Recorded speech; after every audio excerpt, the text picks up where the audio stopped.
Aussie Rules Football, also known as AFL, and also known as just Footy. I live for this crazy sport. I was born into supporting the Sydney Swans, I've been attending most of their home games for years, and I've been so bored while it's been on hiatus. But thankfully there's a long line of footy video games to help tide me through. Now, these video games, to put it lightly, have a pretty poor reputation. Because the target market for them is a fraction of Australians that are both into footy and video games, when it comes to budget and production value, these inherently can't compare to the FIFAs and 2Ks of the world, yet they've consistently been coming out since the 80s all the way up until just a couple of months ago on modern consoles, and despite them being so budgety and B-tier, I've sunk more hours into playing AFL games than any other sports game. So join me as we look one by one at these extremely niche corner of the world oddities, and among other things, explore just why they're so special to me. Now, a whopping 4% of my audience is Australian apparently, and I know if you're seeing this sport for the first time, it might look like the most complex, chaotic thing ever, and it kind of is. It demands a wide skill set with kicking, handballing, jumping and catching, and there's lots of rules and plays and stats. Like, there's a Vice video out there calling it the most data-rich sport on earth, which says something. So while this video is obviously for fans of Aussie Rules, if you're not a fan, I'll try my best not to leave you behind. I truly think this is the most entertaining, fast-paced sport ever, and it'd be cool if I could get someone out there to fall in love with it. I'll include a link in the description that'll explain the basics if you're interested. If not, for now, think of the game sort of like basketball played on a cricket-sized field, where players can kick it or punch it out of their own hands to pass, and if you kick it through the big sticks, you get 6 points. If you kick it through the small sticks, you get 1 point. That's right, you get a point for missing. Before jumping in, I realize this video is long and I've done my best to keep it succinct, but I know that I'd personally likely be watching it in parts if I were you, so I've included timestamps in the description for that very reason. Starting off with a whimper, we have the aptly named Australian Rules Football for 8-bit PCs, releasing all the way back in 1989, and there's a reason this is quite rare, but not valuable at all. 5 versions of the game were made, as is typical for PC games back then, and in fairness, the only one I could play with my setup was the Commodore 64 version. Ports back then were often very different, so maybe I played the wrong one, but man, it is as chaotic to play as it is to look at. The players twitch around the map like ants, and the field is split into 3 screens, making it very disorienting, but being determined, I've stuck at it to get a feel for things. Essentially, the only strategy is picking up the ball whenever you can and hacking it forward. You can only kick and tackle, the 8-direction movement means any precision is out the window, and even if you could be more precise, you can't see where you're going anyway because of the screen switching. What's worse is the rules are all wrong. If you score a behind, the play resets as a center bounce. If the ball goes out, it's also a center bounce, which simply isn't what happens. The reason for this, I think, is that the game was developed by the Brits, and it appears to have only been sold in the UK too, judging by the eBay listings and advertisements showing pounds. Thankfully, there are gameplay videos on YouTube of the Amstrad and Spectrum versions, but sadly they look just as nonsensical. Its biggest crime though really is making you play as Hawthorn. In all seriousness, it at least has a ladder you can climb, giving it some structure, and if you don't want to play as the Hawks, you can choose the Outback League and play as the fictional Koalas, which doubles as an easier difficulty mode. Really, the best thing about the game is the commentator, who loves seeing a good sausage roll. 6 points, lads. Also, take a guess at what the most Australian name these guys could come up with is. Remember, it's the 80s. Michael J. Crocodile Dundee. Thankfully, it would only take until 1991 for a great footy game to come out, with the equally aptly named Aussie Rules Footy on the NES. Out of bounds, on the ball. To everyone who's played this game, that line is iconic, and its existence is actually quite an impressive feat for a system which very rarely had voiced audio.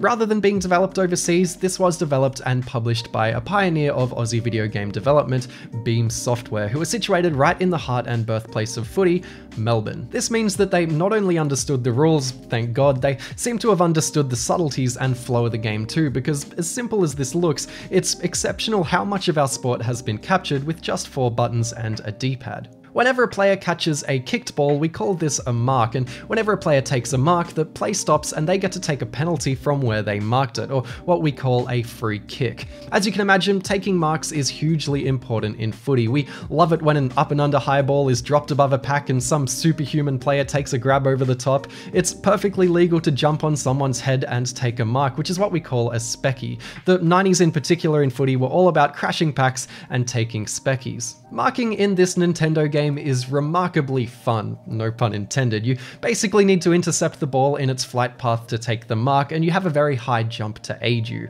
It feels really nice to time everything right to jump above all the other players and mark the ball. Goal kicking is well done too.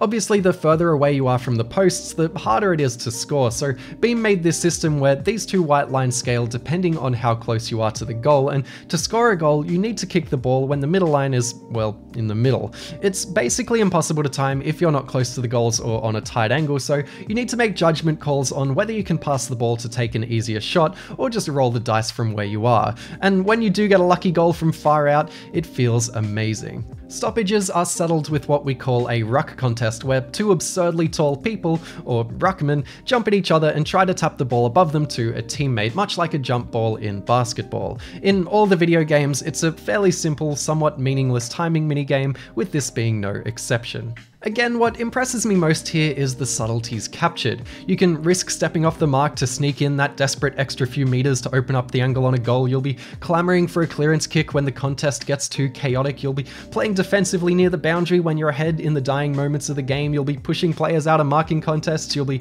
drawing in defenders before handballing. You'll be bombing it into 50 just hoping, or trying to pull off something more tactical. That's not to say that it's flawless. Like, I wish you could manually switch players with the otherwise unbound select button, and the tackling is pretty random, but man, all things considered, this is a very fun, no-frills representation of footy, and it's one of my personal favourite NES games. I had to tell myself to stop playing it just to get on with this video, and to this day, a lot of people consider this to not only be the best footy game, but also the only good footy game. Before moving on, I can't not mention the character to the game. The depressing loss screen, the added teams with Canberra, Perth, Hobart and Darwin, the practice mode played on a local ground, and of course the small moments of commentary with an 8-bit Brian Taylor, either saying the obvious or the oblivious. He told me that my team was finals material while I was in the grand final. All this and the out of bounds on the full thing gives Aussie rules footy an extra memorable bit of retro charm on top of an otherwise great game. In 1996, we'd see an attempt at more of a simulation with the Windows-only AFL Finals Fever by Blue Tongue Entertainment, 100% AFL gameplay. Blue Tongue were at the time a Melbourneian web dev that moved into video games, debuting with this. You might know them these days as the now defunct dev of De Blob. There's a big emphasis on representing the actual league in this game, with player names, stats and photos, and team logos, coaches, and some wonderfully tooty club songs.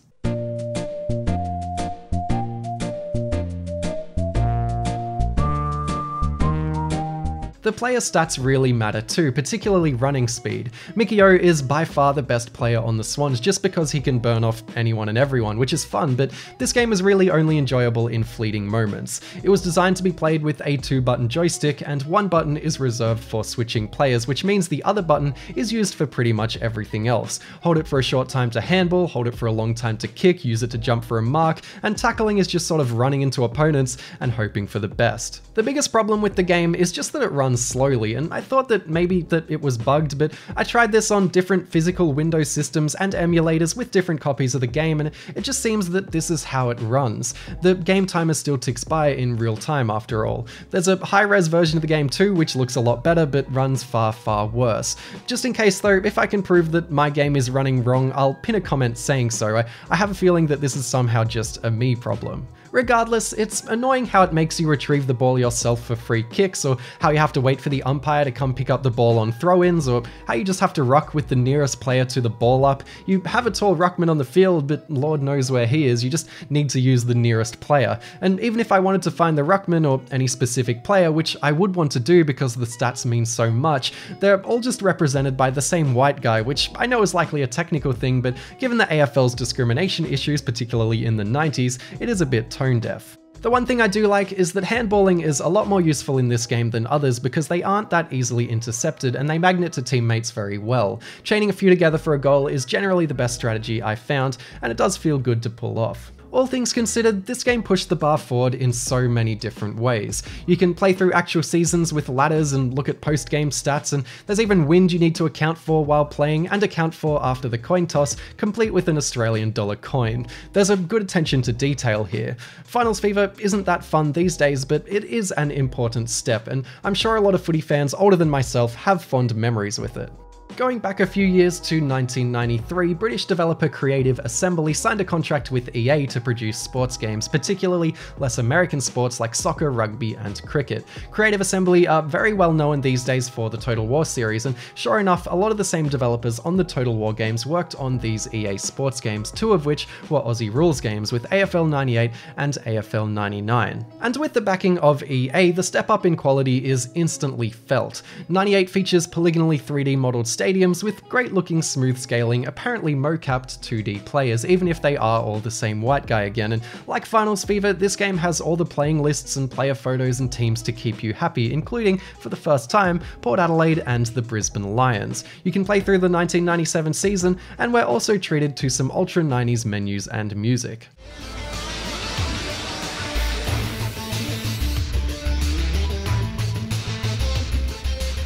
And we get to hear the first audible commentary these games ever saw, with none other than Bruce McAvaney calling it. It's very simple stuff, and the fact that it's so simple makes it less wacky than a lot of future games. You'll see what I mean later. Beautiful kick. Superb play there by Salmon. Crawford played it well. As far as how this plays, the ground feels like it's about 1 kilometre long, but marking with the jump button is reminiscent of the fun marking in the NES game, and handballing is useful. And for the first time ever, you can dash for extra speed and charge and bump into other players. Kicking on the run isn't great though, it either just goes directly in front of you a certain distance depending on your kicking skill, or if you're inside your forward 50, it goes through the goal if you're running towards the goal. Unless it doesn't. It's dependent on the player's skill and it feels a bit random, but generally it's way too easy to score. Free kicks, on the other hand, are done reasonably well with a power and accuracy bar just like a golf game. I think that's the best solution for representing a free kick, but when you take a mark, it just takes forever for the player to walk back and line up for the kick. It's so boring that it's not worth waiting for, so often I just played on instead. With most of these games, when you start playing them, they're incredibly hard and you feel like you can't score at all, but once you get used to how it all works, they become far too easy and you start scoring like it's nothing. AFL 98 is no exception. For me, learning the mechanics and getting good is part of the fun, which is why I played all of these games on the hardest difficulty. And hey, most of these games do have multiplayer if I need that extra bit of challenge, but finding someone that's played AFL 98 is pretty rare.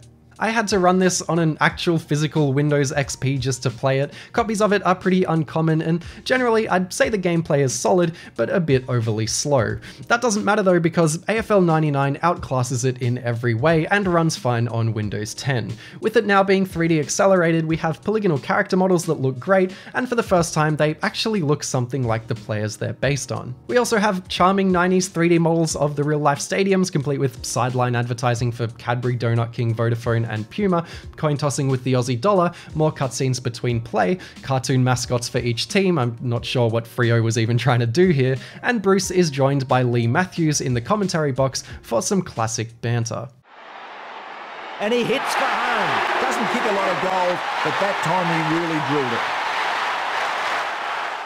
99 is essentially a tightened up version of 98 mechanically, with the list updates and the new season. The controls are basically the same, but free kicks are quicker and it generally feels more responsive. Again though, overall, kicking on the run is still overly simplistic, scoring is too easy, and it feels a bit too slow, but there's enjoyment to be had here, and it's a great attempt for the time. One of the coolest things 99 does when looking at all of these games as a whole is that it makes you choose how your players will set up around a ruck or before a kick-in. This makes the ruck contests less nonsensical than any game before it, and honestly most games after it, because you'll generally know where you want to tap the ball, and with kick-ins it's nice to choose between playing offensively or defensively. It's a very welcome added layer of depth and strategy, and I wish future games adopted this mechanic. And of course, I can't talk about AFL 99 without mentioning its elephant in the room. This game, unironically, has one-on-one fights in it. Illegally bump over a player and there's a chance he'll challenge you to a fight where you basically start a boxing match complete with 4 buttons for light and heavy attacks.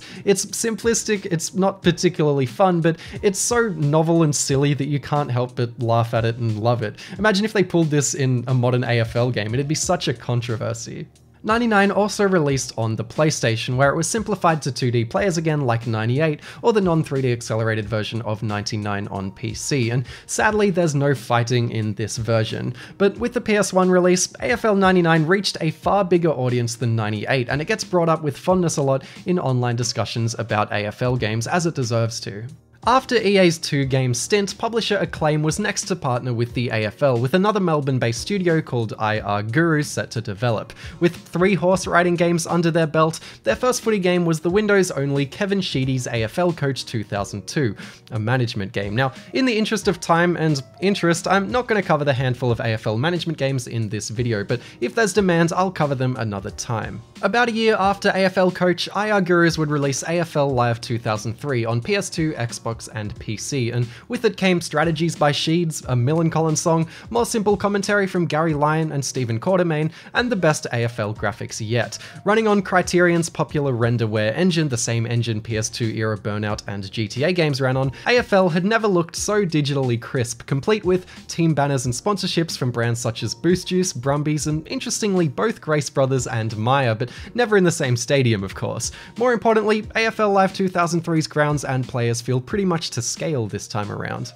As far as how it plays, it's similar to the EA games, but it just feels a lot smoother and faster. Taking the ball for a run along the wing and then snapping one towards goal feels particularly good, and you can do it often because the AI are unfortunately really bad. Even on hard, they never sprint, it's rarely a challenge to outmark them, and with it being impossible to overcook the power bar on a kick, this is the easiest AFL game to ever come out. You'll be taking speckies every minute, and I made it all the way to the grand final my first time playing it. That said, I didn't win that grand final, so it can't be too easy. I lost to the Dogs too, which gave me some heavy 2016 PTSD, those goddamn umpires.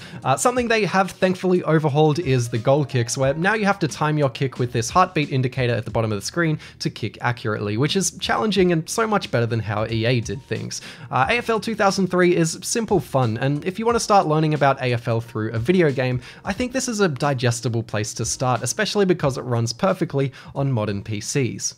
IR Gurus went on to release AFL games every year up until and including 2007, with their next game, 2004, considered to be one of the best. What they did with 2004, aside from opening with an edgy Grinspoon song, is finally add a lot more of the sport's complexities, and in comparison, 2003 feels much more arcadey. What I mean by that is, instead of just being able to kick the ball normally with what we call a drop punt, you can now use the different kicking techniques with different buttons and combinations to perform spiraling torps, around the body snaps, outside of the boot bananas, and stab passes, all of which are useful in different situations. There's also wind again, which was absent in 2003, and it seems that more often than not you're playing in torrential windstorms with how often the ball wavers around in the air. You'll notice that this is a thing in most of these games going forward.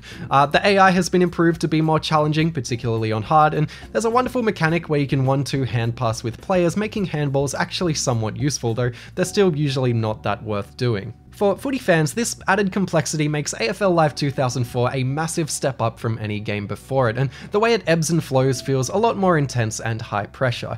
You need to think your way through playing on from a mark or consider which kick is the most high percentage play, and you will get punished for doing things wrong. Backing up the gameplay is more features across the board. You now have the Wizard Home Loans Preseason Cup with its own rules. There's now Brownlow, Norm Smith, and Coleman medals at the end of each season. There's unlockable videos to watch. There's some decent mini games, and there's the best training mode in any AFL game there is, where you run through drills on a local field. It's not hard to see why this game is considered a crowd favourite. But, as usual, it does have issues. Like all of these games, the rucking is a bit nonsense because the best strat is just to punch it forward and hope for the best. Goal kicking here is incredibly easy, you just need to aim it left or right and account for the wind and you'll be fine. Holding the ball rarely gets called, you can run 10 meters with it and you'll still get a ball up if you're tackled, and the gameplay still mostly involves just kicking the ball forward and hoping for the best, but it's even worse here because they took away the player radar, so you can have no idea what you're kicking towards. Still though, 2004 is a fun time once you master all the controls, and with all this added complexity, in retrospect, Live 2004 can be seen as the first of the modern games.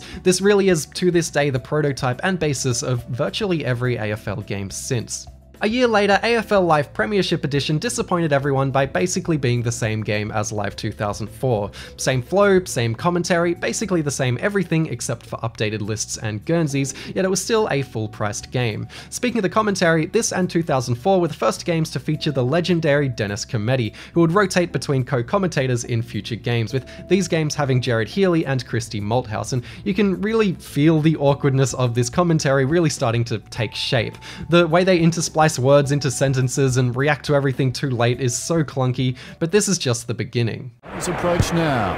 Kicks high into the crowd. Great goal by Rawlings. That's his second. Let's have a look at the replay. Bulldogs in front by 7 points. Premiership Edition does add a radar into the corner, which is extremely welcome, and it's far less buggy than 2004 was too, so really Premiership Edition is an improved version of 2004, and though it was barely more than a greedy repackage, it does make 2004 obsolete. It's not surprising, American publisher Acclaim were being greedy though, because they are on the verge of collapse. Less than 6 months after Premiership Edition came out, and after a poor financial year, Acclaim filed for bankruptcy, which left IR Gurus in need of a new publisher. None other than Sony took the publishing and distribution rights, which means that the next AFL game, AFL Premiership 2005, was initially a PS2 exclusive, at least until THQ were allowed to publish it later on Windows and Xbox. It was also both released in 2005 and actually titled 2005, which is somehow a novelty in the sports video game world. With Sony, 05 brought an online mode and iToy compatibility, being one of the handful of games to support a system called iToy Cameo. This means using iToy, you can map your face onto a player and become one of the players. So here I am with my embarrassingly seedy isolation beard, going through the tedious process of making myself, and sure enough, this horrifying monstrosity came out of it. God has truly abandoned us. The game doesn't let you create a player to put your face on, you have to put it on an existing player, which is really weird to me because what kind of freak would want to map their face onto someone else? Because Barry Hall has hair in this game for some reason, I decided that I'd instead be Barry Hall, and the results are spectacular. Finally, I can live out my dreams. Why would I use Photoshop for my thumbnails when I have this? As far as how 05 plays, it's a bit all over the shop. The back of the box says it's running on a new engine, yet it still runs on the renderware engine, so maybe it's like a new version of the engine, and it does feel very different. It takes control away from you a lot, like your players will chase the ball even when you're pulling the stick in the opposite direction at times, and tackling and player switching feels unresponsive. It's icky, and it's a real downgrade from Premiership in 04. Weirdly, you can't kick the ball very far in 05, even if you torp it, which is what I have to assume is an attempt at making the handballs more useful by nerfing the kicks. It kinda worked too, handballs are more useful, which is cool because stringing together handballs is always kind of fun, but basically not being able to kick a set shot from 50 is awful. As a result, full forwards seem to get 90% of the goals in every game because they're always in range, which is great for me because I'm Big Bad Bazza. I almost won the Brownlow with him. Just taking a step back for a second, I want you to imagine that you're designing an AFL game. Think for a moment about how you'd translate a marking contest into a video game. A group of people are all standing where a ball is going to land. How do you turn that into fun gameplay where one player outdoes the rest and catches the ball? In past games, a simple jump button was enough. Time your jump right and intercept the ball before anyone else and you'll be paid the mark. If you jump within a perfect timing window in some of the other games, you might do a fancy animation to catch the ball in a way that looks more realistic. AFL 2005 removed that jump button and just replaced it with the timing window, and it is so much worse. You have to press the button when the game wants you to, and then cross your fingers and hope that the game thinks your player's stats and positioning is superior to the opponent's. It takes control and responsiveness away from you in order to show more realistic marking animations, whereas simply having a jump button felt way more tactile and fun, even if it didn't always look as good. What's worse is most future AFL games would continue this marking system to varying degrees of success. Despite all this, there is some big leaps forward in 05. Goal kicking now has this silly looking arrow that's hard to control, and you still need to account for wind on top of the arrow, so it's appropriately much more challenging, which I like. Another great thing they've done is highlighted when players downfield are alone, so you can try and kick it to them for an uncontested mark. It's a little inconsistent, but it's a step in the right direction. They've also tightened up the button mapping, and snap kicks in particular are really fun here. Players get injured all the time instead of almost never, which adds realistic challenge to the season mode, and they can even get reported and sent to the tribunal. The biggest addition though is the trading and drafting at the end of each season, which gives it all so much more longevity as you can train players up and build little narratives in your head about them. That said, the trading is insanely bad. I traded pick 10 for Chris Judd, who is the best player in the game coming off his 04 Brownlow, and then I traded pick 42 for Jason Ackermanis. You can virtually form a super team for your second season without sacrificing anything. 2005 was a great year for the Swans, in real life that is. We won the grand final, it was our first premiership since 1933, and that playing list has been ingrained into my mind. This 2005 game was also the AFL game I had as a kid, which helped etch in the players alongside Dennis and Derm's legendarily bad commentary. Just a minor score. Schneider with the miss shows he's human. The Swans in front by a huge margin.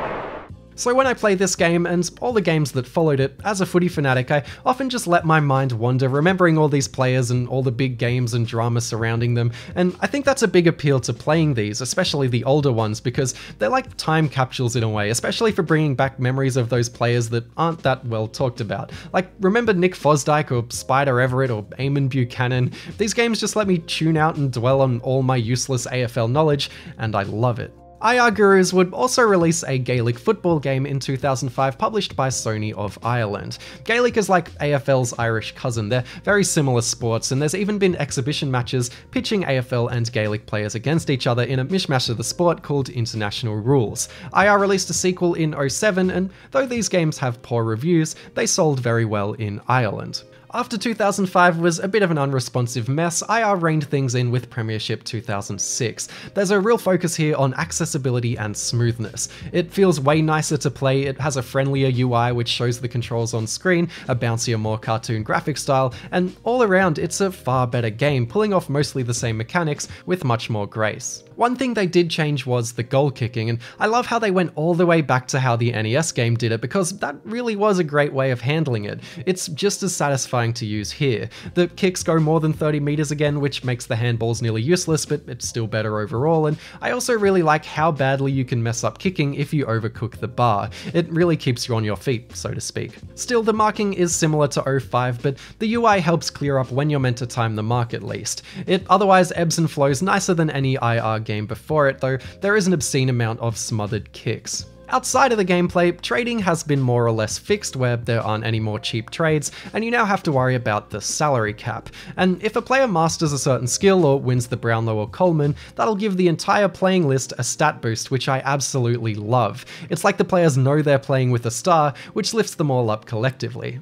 06 really is a great refinement of 05, and I guess with how good it is, it begs asking if it's better than 04 and Premiership Edition, but this is a question that doesn't need to be answered because Premiership 07 makes 06 completely redundant. Opening with This Ain't a Scene, it's an arms race which can't have been cheap to license, you'll be transported right back into 2007 with another wonderfully cheesy intro video. IR Gurus expanded the feature list hard here, with stuff like selecting match Guernseys and showing crowd numbers, and the main change is a revamp to the training system. Now you can refine the weekly training schedules with different intensities, which will affect your chances of injuring players, and unlike a lot of other games, players will get injured all the time here, which is realistic. And though this is a really small gameplay leap from 06, the refinements here are fantastic. Previously, rucking was really annoying because the camera would always face weird directions, and that's been fixed, and more importantly, holding the ball will finally get called on time, which makes it far more intense to play. Frankly, 07 has a really ugly depth of field effect glazing over it all that I'm sure you've noticed, but showing the player names under the players helps a lot with figuring out matchups. It's uglier to look at than 06, but it is more practical. So coupled with all the great improvements from 06, 07 is really great for seasons on end. It's the last footy game IR Gurus would release, and I comfortably think that it's their best. There are things that 04 does better, particularly with the marking, but basically everything else is more satisfying here. As far as a deep management system goes, no footy game that wasn't a dedicated management game came even close to this for over a decade. Now, we wouldn't see another full console AFL game release until 2011, with a couple of games coming out in 2009 for handhelds, but before moving on, I think it's worth noting just how successful these games are. I know they might sound like the most niche games ever made, even if you're Aussie, they don't seem like they do particularly well, but every single one of IR Gurus AFL games debuted at #1 on the Australian sales charts. Even 2006 and 2007 did while we were transitioning into the next gaming console generation.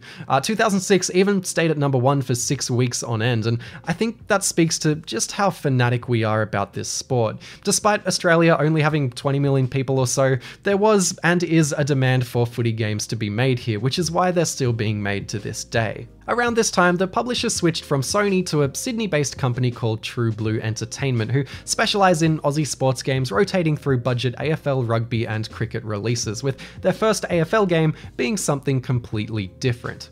AFL Mascot Manor on the DS is based on what was basically an advertising campaign for kids where they gave all the teams new mascots, whether they were reimagined or brand new. This inherently bothers me because a lot of the mascots were just needlessly changed as part of this Mascot Manor thing. Like, the Swans got Swanee naturally, but we just kind of ignore Swanee's existence and continue with Siggy. That said, we at least got some horrifying mascots out of this. Like, look at Port Adelaide's. I swear I've seen this guy in one of my nightmares. The game has you choosing a mascot and playing through all the different mascots' worlds as a fairly decent and straightforward 3D platformer. The characters have a bit of a weird momentum to them, but once you get used to that, it's very responsive and controls well. There are some annoying issues though, like there's a few too many blind jumps and there's no way to tell between an instant death pit and a slowly get damaged pit, but generally it's a much more competent game than I expected. I think what's most impressive about it is the sheer variety and distinctness of each level. No two mascots' homes are the same, and they're really dripping with character, not to mention they're, dare I say, graphically impressive. Brisbane goes really hard on the Bris Vegas joke, Freo is as beachy as it gets, Sydney has its harbour, the Dogs have the dingy streets of Footscray. It's nicely constructed, and though the levels play similarly, they aren't lazily thrown together, and rarely it feels like they copy and pasted areas. Also, just by the nature of how it controls and how there's no fall damage, it feels like it could be a great speedrunning game. Emulating this, I couldn't seem to unlock a lot of the content, so bear with me as we truly pretend it's 2009 because I'm aiming a camera at a DS screen. You battle enemy mascots at the end of their stages in a goofy, simple boss battle, and there's plenty of minigames to unlock, and there's even a very basic footy side game that's not completely terrible for a bonus mode. It hitches and it takes away control too often, and it feels imprecise and sloppy at times, but again, all things considered, it's neat and it's a welcome addition. A big aspect to the game is collecting footy cards, which you can trade with friends, which works as a good way of getting the kids hooked and rounds out what's a surprisingly content-rich game. It's janky, budgety, and somewhat standard, but if you have a kid who's into footy and is still playing games on the DS, there's no reason that they wouldn't enjoy this. The same dev also made an extremely similar Mascot Manor NRL game at the same time that naturally was also well done. Returning back to normal, the PSP got AFL Challenge later in 2009, which I think you can just sort of guess isn't great, but it is briefly enjoyable in its simplicity. Jump marking and simple animations afford the game a certain responsiveness that I don't mind, though it's only fun when you switch the camera to the behind player view, otherwise marking is just impossible because the camera doesn't keep up. The season mode has a basic training system, and on hard mode your players have the worst stats ever, and over the course of the game you level them up. The difference between a player with low stats and high stats is astronomical, and it's fun to develop like perfect super players on your team that just outshine everyone else. It becomes a game of getting it to those players while grinding up your team. What annoys me most about Challenge though is that there's so many invincibility frames. Unless a player is in their running animation, they can't be tackled at all, which is extremely frustrating and clunky. Also, the game feels very cheap. It's the first and only game with no commentary at all since 1996, and the ball can hit the post and somehow be counted as a goal. I guess as the only option on the PSP, it's fine for a couple of hours. AFL Live from 2011 is the best AFL game ever made. Sort of. It was the only game developed by Big Ant Studios, also from Melbourne, and as the unconfirmed story goes, Big Ant went way over budget, which is why they were dropped for any future AFL games. And I guess all that budget went into refining the responsive and fun gameplay. Everything in this game just feels right. When you press a button, it immediately responds and does exactly what you want it to, which is particularly impressive with the kicking. In most games, you often don't feel like you can or you have enough time to actually aim your kicks, so you just hack them forward. But here it really does feel like you can pinpoint where you want your kick to go on the fly, and your teammates will create leads to mark the ball on the run if you kick it right. The UI makes it clear how far you need to kick, and when you do pull off a perfect delivery, it feels amazing. Though the marking controls the same as 05, 06 and 07, it feels like it's 95% about positioning and only 5% about the actual player's marking stats. If you kick the ball to your teammate's advantage, they will reliably mark it, even if their opponent has a perfect marking skill, which is really how it should be. What's also great is no matter what animations are going on, you can always lay a tackle. It virtually doesn't have any invincibility frames for tackle, so again, it's ultra responsive. All you need to do to tackle is hold down triangle, and every player runs at around the same speed, which is honestly pretty weird, so the game turns into a complete tackle fest, which is a criticism towards it, and it does make dashing away from opponents near impossible, but honestly, footy is kind of a tackle fest these days anyway. The flow ends up being flicking the ball around in a contest until you have enough time to get a proper kick away, then it's up to you to make the most of that kick, which is how footy is. It's logical, there's no extreme exploits, no aimlessly hacking it forward when you don't need to. You actually need to get the ball to a man in open space and just go from there, and with how responsive it feels, it's just awesome pulling off a perfect kick or play. But AFL Live isn't flawless. Set shots are way too easy in that it's basically the same as 2004, the button mapping with the triggers is questionable, and like all of these games, you will eventually get way too good for the AI, but the biggest problem here is simply the lack of features. The career mode is just a single playthrough of the 2011 AFL season, Gold Coast's first season, and I like to play as them and pretend that they shouldn't get bulldozed into the ocean. There is some team and player customization, but you won't be managing your team in any meaningful way. AFL Live is a game with really strong, maybe even the strongest gameplay of any of these games, but the lack of systems or metagames outside of that gameplay does feel like a massive missed opportunity. It's also worth pointing out that with the move to the PS3 and 360 gen of consoles, the lower budget of these AFL games is becoming all too apparent. This is an ugly game for 2011, there's no two ways about it, and from this point forwards, the games are frequently mocked for looking like PS2 games. Whether that's fair or not, on the one hand, the target market is so small that it's understandable, but on the other hand, they're still charging full retail for these games. I personally find it completely forgivable. Also, you might have noticed that my copy of the game is the Game of the Year edition, which includes GWS and list updates. No one actually awarded this game with a Game of the Year award, obviously. It's just like a hilarious, misleading attempt at repackaging the game, and True Blue did the exact same thing with the next game, AFL on the Wii.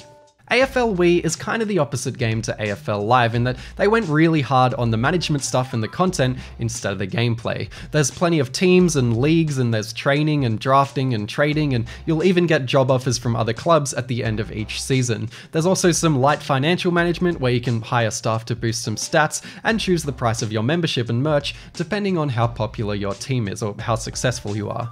It sounds more complex than it is, but it's still super addictive if you're a fan of the sport, and if you're familiar with the more recent AFL games, you'll recognize these systems since they've been reused and built upon ever since.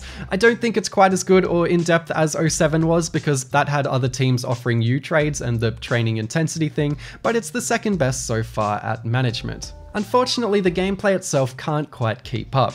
The AI are pretty bad and don't position well, the performance is terrible, the visuals are blown out with post-processing effects, and to top it all off, there's lots of waggling and flicking of the Wii mode. You do get used to it, and you can use a GameCube controller if you want to, but it's just not that worth doing, and at least against the AI, you'll be slaughtering them on the highest difficulty within a handful of matches. Still though, the game does some admirable things. The power bar being visually represented on the field is absolutely fantastic, and though the game has some silly minigames sliced in for marking, rucking, and tackling, they actually take out a lot of the randomness and ambiguity that the other games have. It's more clunky than it is fun, but the whole game feels like an attempt at reinventing the wheel as something less chaotic, and I appreciate that because the reality is, between marking and kicking and the ball that's shaped like an egg, you're relying a lot on random number generators in pretty much all of these games, more so than most sports games at least. So with all that in mind, there are worse options with AFL games, and with the management stuff being pretty solid, on balance this actually isn't too bad. There's some decent side challenges and training modes to familiarize yourself with the mechanics, and if your only console is a Wii, then I have to assume you live in a nursing home, and this is a decent way to get your off-season AFL fix. AFL Live 2 features Sam Reid on the front cover, which is extremely bizarre. It's genuinely like they put a blindfold on and just threw a dart at a wall of players, and I guess that should have been a warning because talk about a disappointment.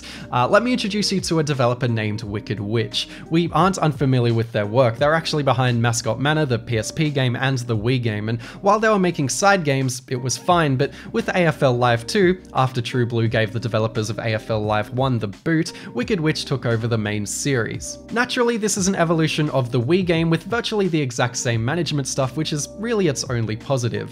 Visually it is the best yet, but if you're playing these games for the graphics, you're doing something wrong, and at first it seems like it is a fun game, like the player movement is responsive and the animations are quick, but man, this has so many problems. Advantage gets called way too quick for you to react, and it's always at the worst at times. There are way too many ball ups and stoppages that it gets annoying, the AI are awful, spamming handball to gain ground is all too easy, you master the game too fast, the tackle button is the same as the mark button, and if you go for a tackle while someone is kicking, you'll attempt to mark no matter where you are on the ground, which means you consistently have players just randomly diving to the ground all the time. The biggest problem though is the marking itself. This is the weird pressing the mark button in the right timing window thing at its most unreliable. Players will often just zoom a few meters to instantly outmark or spoil their opponents, and even when that doesn't happen, it just feels totally random who marks the ball at times, which is so annoying, and that really sums up AFL Live 2. It is so annoying. I had a really great time playing all the games so far for this video, but this game put me in a real rotten mood and I couldn't play much of it. Part of the reason this is so bad is because it was also developed for mobile, and I guess as a mobile game with those lower standards, it's okay, but after how good AFL Live was, to serve up this is just shocking. And AFL Live could have really benefited from AFL Live 2's management stuff, but instead they just took half a step forward and infinite steps backwards. Finally, we reach the current generation of consoles with AFL Evolution, and this is the first one of these games that I closely followed the development of before it came out. Most of the pre-release previews were about how the players' faces were getting scanned into the game, and the players that did get scanned in look great. Most of the players weren't scanned though, and they can look way off, like Jack Watts couldn't look less like Jack Watts, but for the players that were scanned, it's impressive to see, and knowing who you're passing to just by looking at them makes a huge difference in gameplay. One of the coolest things about Aussie rules as a sport is that players of such different heights and weights play useful roles in teams, so knowing which player is which is massively important in the video games. They also teased a mode where you can only play as a single player through their career, which ended up not nearly being as in-depth or interesting as it could be management-wise, but I do at least get to live out my fantasy of Callum Sinclair winning the Brownlow, Coleman, Norm Smith and Premiership in a single season. You really realise how much of a team sport the game is, but there's not a lot to get out of this mode and the camera is really wonky. So we're left with the main game, and of course AFL Live 2 and AFL Live Wii's management systems return here, only now I feel it's way easier to enjoy them because the gameplay is actually pretty good. It's modelled off Live 1 in that it's basically a tackle fest since you tackle by holding down triangle again, so burning off opponents is extremely rare, but finding opportunities to get decent clearances is the name of the game again. But you can't quite pinpoint kicks as well as you could in Live 1. There are a few too many invincibility frames, and unfortunately the marking, while mostly okay, still has its frustrating moments occasionally where logically the wrong player marks it, though I do love how lenient the umps are with letting you push opponents over in marking contests. Also, the UI in Live used colour to show the exact intensity you needed to kick the ball to get it to a targeted teammate, but this game doesn't have that, and obviously the kicks go different lengths depending on each player's kicking skill, so you can be too in the dark to really kick properly. So it is all around rougher and more imprecise than Live 1 is, but really this gameplay is the second best so far, though it's probably tied with 07 and 04 Premiership. The sheer pace of Evolution is so much faster too. It feels a lot more demanding to play without tipping over into being too confusing, though the AI on hard does cheat a lot, getting off some powerful kicks too quickly or some incredible handballs, which can be frustrating. Set shots are again too easy, but that's a problem with most of these games it seems, and rucking is still pretty nonsense, but no game does rucking well. Honestly, there's a level of dodginess to like all of these games that you will need to look past, and that dodginess has only become more apparent as industry standards have increased. Like visually, this looks nowhere near as nice as a typical PS4 game. Since I personally can look past its problems, and maybe that's just because I love Aussie rules so much, I found AFL Evolution to be extremely addictive. I played it way more than any other AFL game on this list. I loved trading and recruiting for teams that were only absurdly tall or absurdly fast, and it was fun watching as the league fictionally evolved over many seasons and all the players got jumbled between teams. And there are some cool additions to the game too. You can now dribble kick, which is a bit overpowered since it goes too straight and you can do it too quickly. quickly, but it's fun to do and it gives you more options, particularly in front of goal.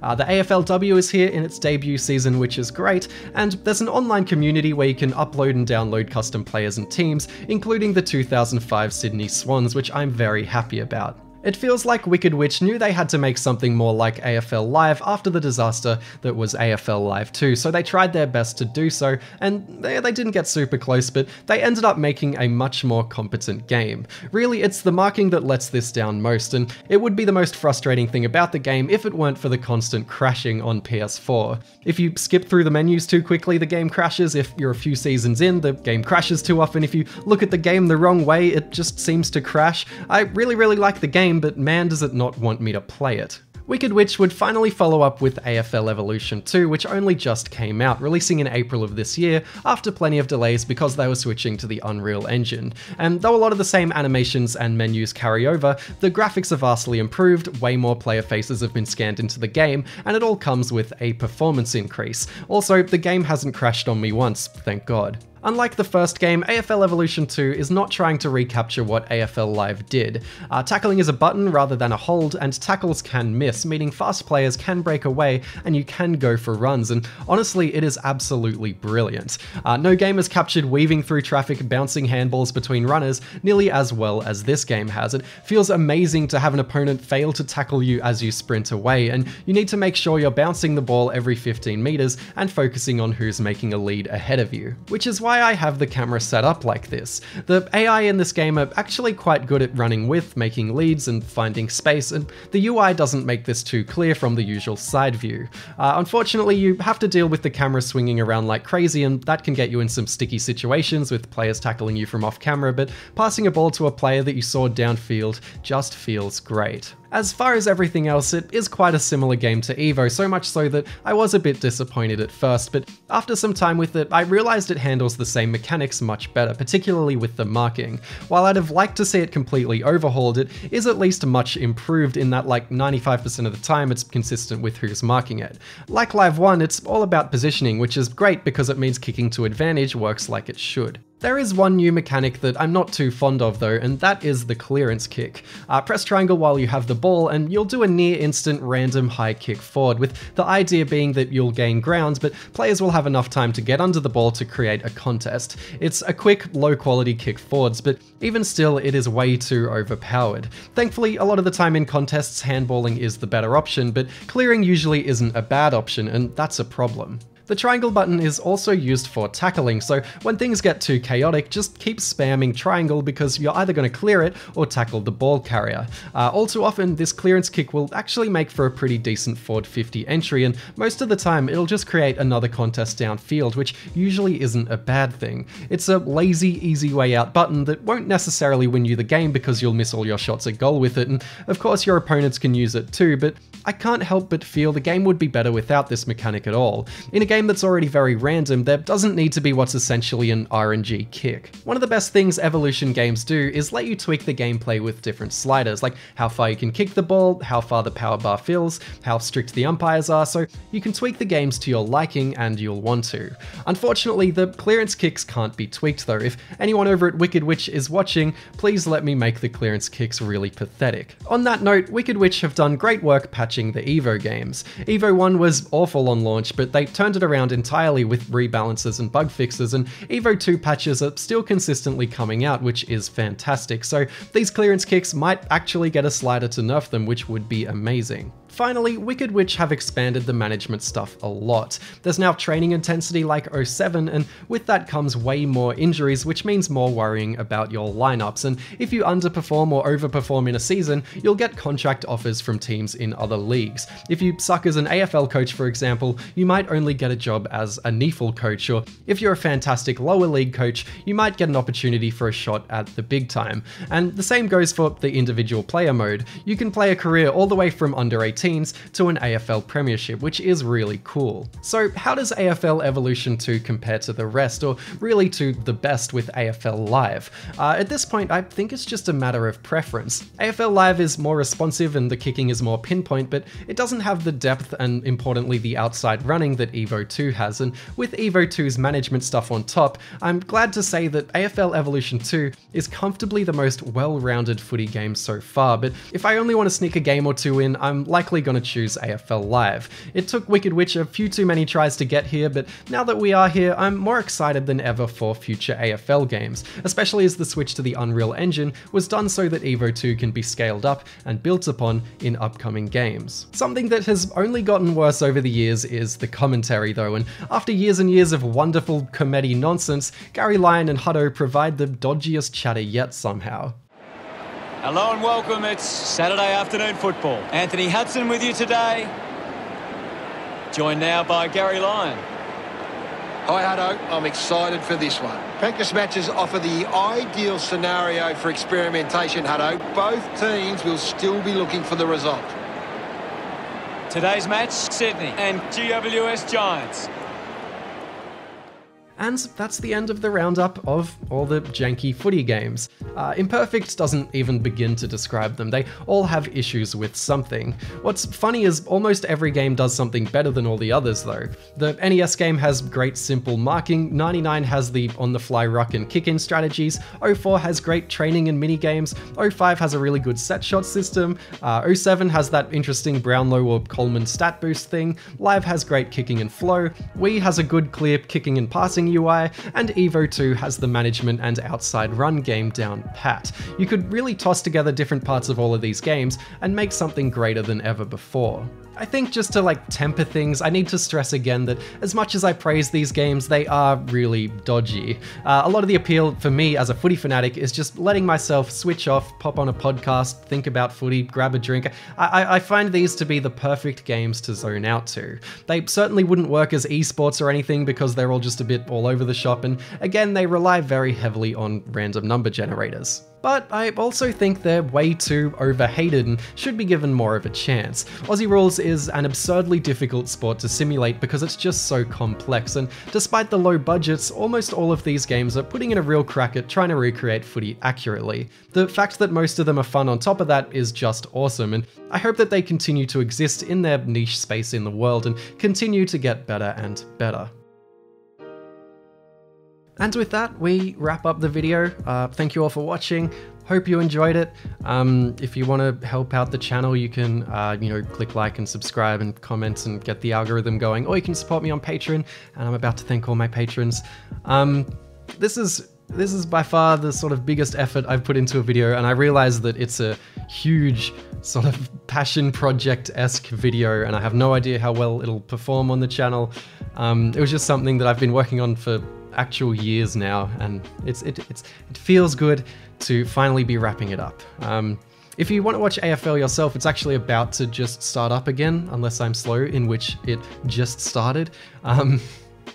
So yeah, I think it's, from what I hear, it's going to be sort of dominating the sports channels in other countries because it's starting up before most other sports in the world are starting up again. So if you're interested, I'd recommend checking out a game or two. It's a really, really sort of fun, interesting, and unique sport just to watch even, let alone play. Yeah, so hope you enjoyed it. And now I want to thank all my patrons, including the ones coming up on the screen, and especially including my $5 patrons by name. Adam Beals, Adam Davison, Analog Man, Anthony Gallagher, Anthony Heisel, Big J, Blake Barnett, Boggy Online, Caden the Dingo, Connor Salinas, Devin Grandal, Dominic Chikoki, Dopants, Evil Chicken, Gary Pay, Hazardous Kirby, Casey, Kayla, Labcat, Lachlan Jones, Little Jake, Lockie the French Dude, Lucas Racesevic, Maximilian Kunzman, May Aris Mizaki, Melanie G, Michael Brennan, Minimme uses Jesus Christ, imidazolidinon organocatalysis to synthesize warfarin via addition of 4-hydroxycoumarin and benzylidin Lid and Eexetone. I'm trying. Mrs. Minimme, Moustache Duct Tape, Peaceful Kumquat, Plague, Ritalin for Kids, Skied Panthera, Tia, Test Drive Unlimited 2, The Last Great Opium Den, Thomas Damsgaard, Traplaw, Ross, Travis, Trevor Corbin, Writing on Games, and Zindictive. Thanks again all for watching. Hope you enjoyed this sort of one-off unique passion project of a video. Back to regular viewing soon. Take it easy.